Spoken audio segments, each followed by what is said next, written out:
حضرت ابو ہریرہ رضی اللہ عنہ سے روایت ہے کہ نبی اکرم صلی اللہ علیہ وسلم نے ارشاد فرمایا، صرف 3 مساجد ایسی ہیں جن کے لیے سفر کیا جا سکتا ہے، ایک مسجد حرام یعنی خانہ کعبہ، دوسری مسجد اقصی، اور تیسری یہ میری مسجد یعنی مسجد نبوی۔ رواہ النسائی۔ سب سے پہلے مختصر طور پر مسجد حرام سے متعلق ضروری معلومات تحریر کرتے ہیں۔ مسجد حرام حضرت آدم و حضرت حوا علیہم السلام کے زمین پر اتارے جانے سے پہلے ہی کعبہ شریف وجود میں آ چکا تھا۔ فرشتے اس کا طواف کرتے اور لبیک کی ندا سے اس خانہ خدا کو آباد کرتے تھے۔ پھر جب حضرت نوح علیہ السلام کے زمانے میں طوفان آیا تو اس میں یہ خانہ خدا بھی نہ بچ سکا اور اس کے آثار و نقوش بھی مٹ گئے، یہاں تک کہ اللہ تعالیٰ کی مشیت کے مطابق یہ مبارک گھر غیر معروف ہو گیا۔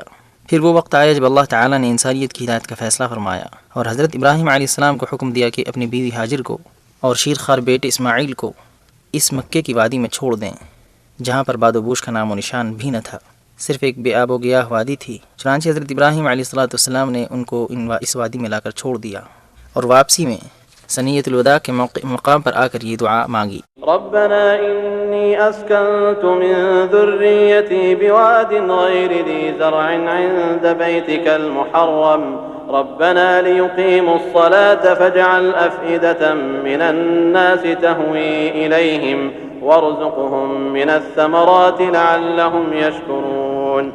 ان آیات کا ترجمہ ہے، میں نے اپنے اہل و عیال کو اس بے آب و گیاہ وادی میں آپ کے مبارک گھر کے پاس لا بسایا ہے، اے ہمارے رب، تاکہ یہ نماز قائم کریں، اس لیے آپ لوگوں کے دل ان کی طرف پھیر دیجیے اور ان کو پھلوں کی روزی عطا فرمائیے تاکہ یہ تیرا شکر ادا کریں۔ ادھر حضرت ابراہیم علیہ السلام نے یہ دعا کی، ادھر قبولیت کے طور پر زمزم کا چشمہ اما ہاجر اور حضرت اسماعیل کے لیے جاری ہو گیا۔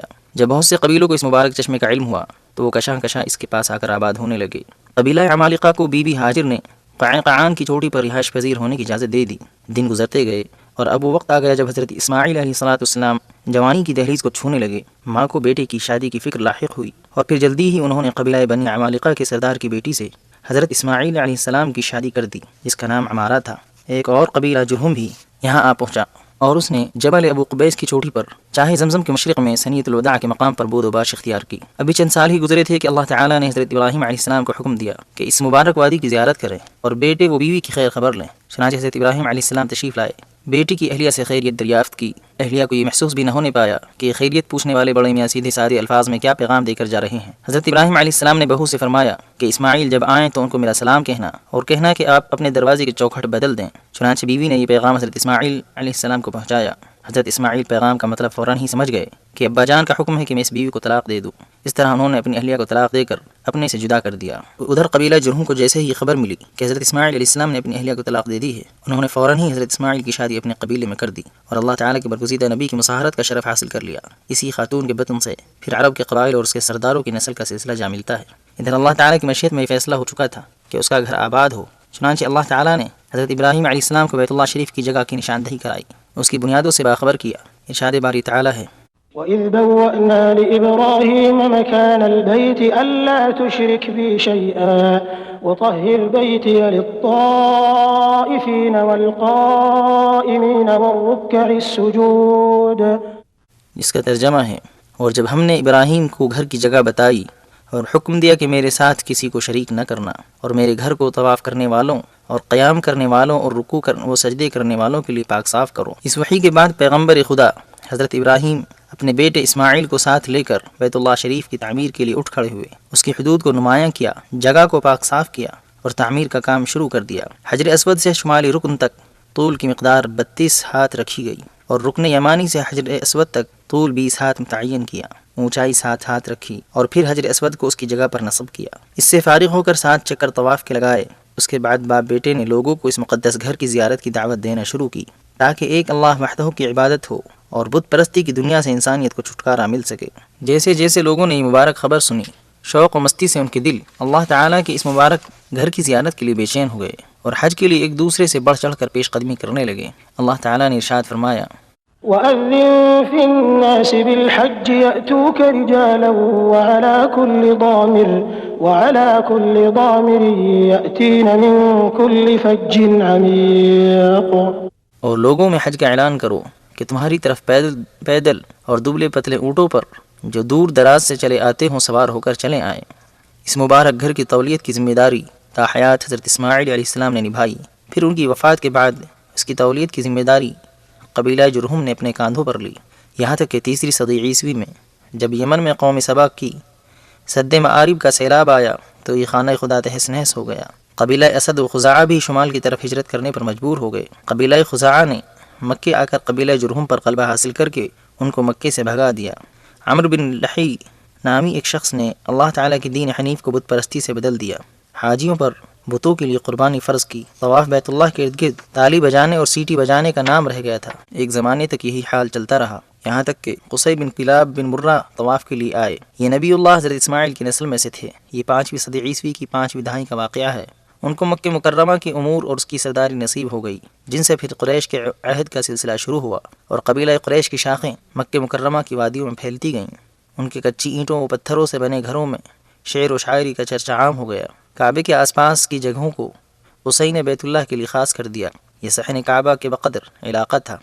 دارالندوہ کی تعمیر کی، جس میں میٹنگ و مشورے کے لیے لوگ جمع ہوتے تھے۔ بیت اللہ کی متصل جگہ کو چھوڑ کر پھر عام اجازت تھی کہ لوگ رہائشی مکانات بنا سکتے ہیں۔ حجاج اکرام کو پانی پلانا بڑے عزت و شرف کا مقام تھا۔ اسی کے ساتھ یہ کام بڑا مشکل بھی، اس لیے کہ اس وقت مکے کی وادی میں پانی کی شدید قلت تھی۔ جرہم نے جب سے چاہے زمزم کو دفن کر دیا تھا، اس وقت سے اب تک اس کا انکشاف نہ ہو سکا تھا۔ ادھر حجاج اکرام کی تعداد میں اضافہ اور مکہ مکرمہ کی اقتصادی حالت کے فروغ کی وجہ سے پانی کی قلت ایک اہم مسئلہ بن گئی، اور قصی کے بعد ہر سردار مکہ کو پانی کی قلت کا مسئلہ پریشان کی رہتا تھا، یہاں تک کہ وہ وقت آیا جب عبد المطلب کے حصے میں سرداری آئی۔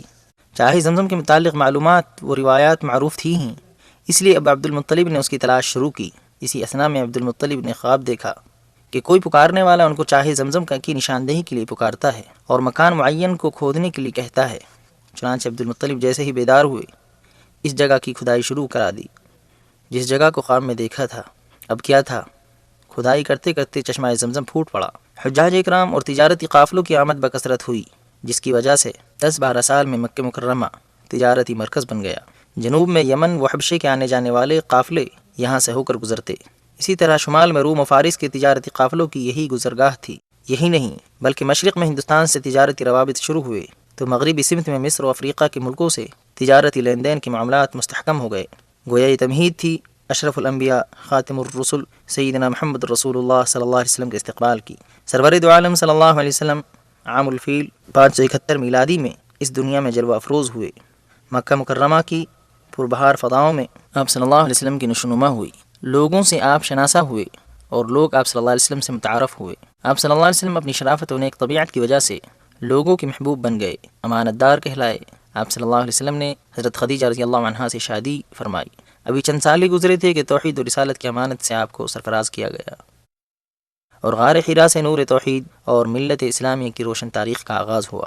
غار حرا میں سب سے پہلی وحی نازل ہوئی۔ بسم اللہ الرحمن الرحیم۔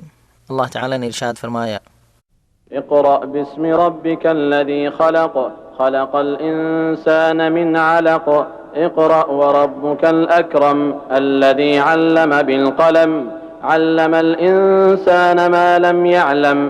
پڑھیے اپنے اس رب کے نام سے جس نے پیدا کیا انسان کو خون کے لوتھڑے سے۔ پڑھیے اور تمہارا رب بڑا کریم ہے جس نے قلم سے سکھایا انسان کو وہ سکھایا جو وہ نہیں جانتا تھا۔ وہ سب سے پہلی وحی تھی جو رسول اللہ صلی اللہ علیہ وسلم پر نازل ہوئی اور جس کی روشنی مکے کی وادی سے نکل کر چہار دانگ عالم میں پہنچی۔ یہ دعوت اسلام 13 سال تک مکہ مکرمہ ہی میں رہی، جہاں صاحب دعوت و فخر رسول صلی اللہ علیہ وسلم کو حقد و حسد، ایذا و تکلیف کا شدید سامنا کرنا پڑا۔ آپ صلی اللہ علیہ وسلم کے خلاف قتل کی سازشیں بنائی گئیں۔ اس پر ہی بس نہیں بلکہ آپ کے ساتھ آپ کے خاندان اور صحابہ کرام کا 3 سالہ بائیکاٹ کیا۔ بالآخر حضور صلی اللہ علیہ وسلم کو ہجرت کی دعوت دے دی گئی۔ اب کیا تھا، کفار کو جیسے ہی اندازہ ہوا کہ اب محمد صلی اللہ علیہ وسلم مکہ چھوڑنے والے ہیں، سب کے سب مشرکین اکٹھا ہوئے اور سرور دو عالم صلی اللہ علیہ وسلم کے گھر کا محاصرہ کر لیا۔ ادھر یہ مکر و فریب کا جال بچھا رہے تھے، ادھر اللہ تعالیٰ نے ان کے فریب کاری کی ناکامی کا فیصلہ فرما لیا تھا۔ چنانچہ رسول اللہ صلی اللہ علیہ وسلم معجزانہ طور پر سورہ یاسین کی آیت وجعلنا من بين أيديهم سدا ومن خلفهم سدا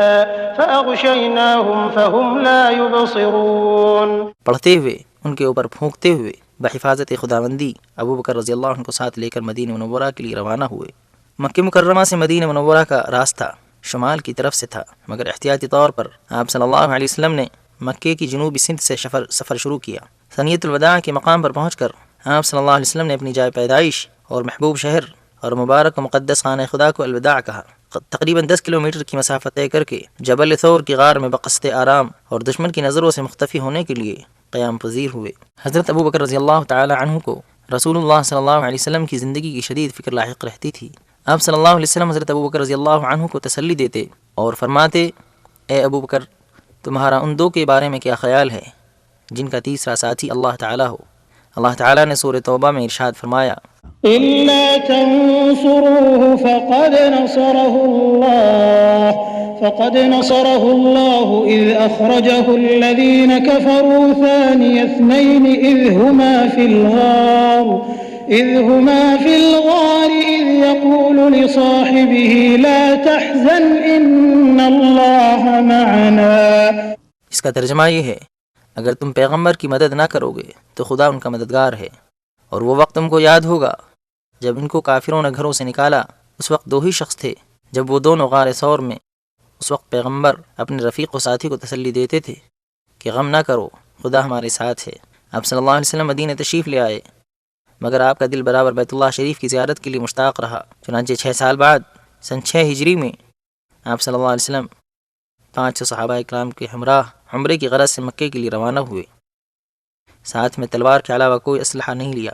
قریش مکہ کو جیسے ہی آپ صلی اللہ علیہ وسلم کی مکے آمد کی اطلاع ملی، انہوں نے 200 شہ سواروں کو بھیجا تاکہ ان کو مکے داخل ہونے سے روک دیں۔ ادھر رسول اللہ صلی اللہ علیہ وسلم نے اپنے رفاقہ کو حکم دیا کہ وہ مکے کی مغربی جانب ثنیۃ المراد، جو حدیبیہ کا نشیب راستہ ہے، وہاں کا رخ کریں۔ اس طرح ان 200 شہ سواروں سے جنگ کی نوبت نہ آ سکی۔ اب رسول اللہ صلی اللہ علیہ وسلم نے مسلمانوں کا ایک وفد قریش کے پاس بھیجا کہ ہمیں عمرے کی اجازت دے دی جائے۔ اس وفد کی واپسی میں تاخیر ہوئی اور یہ خبر پھیل گئی کہ مسلمانوں کے وفد کو قتل کر دیا گیا۔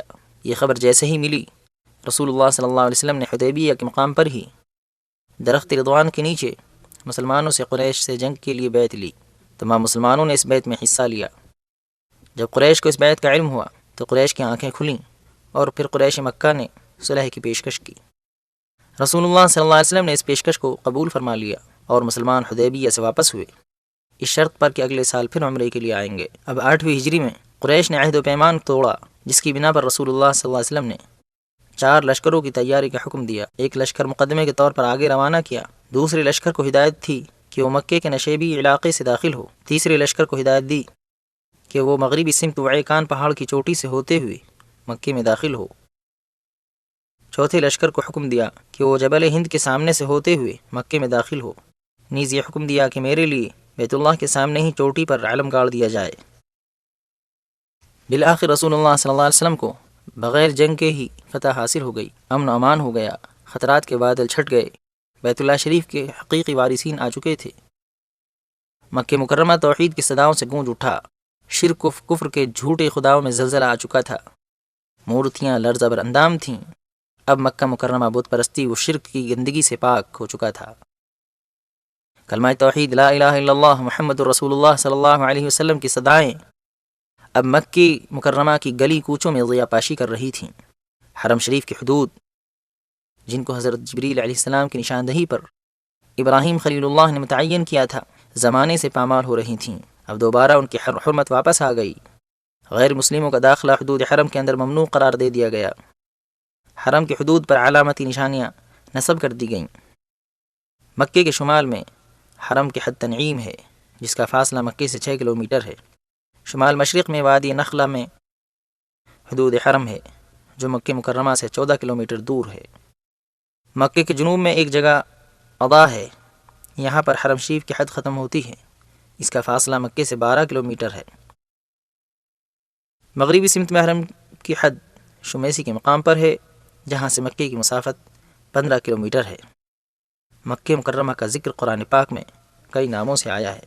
مکہ مکرمہ کے نام، مکے کے ناموں میں سے ایک نام البلد الحرام ہے، جیسا کہ سورہ نمل آیت نمبر 91 میں وارد ہوا ہے۔ اعوذ باللہ من الشیطان الرجیم، بسم اللہ الرحمن الرحیم،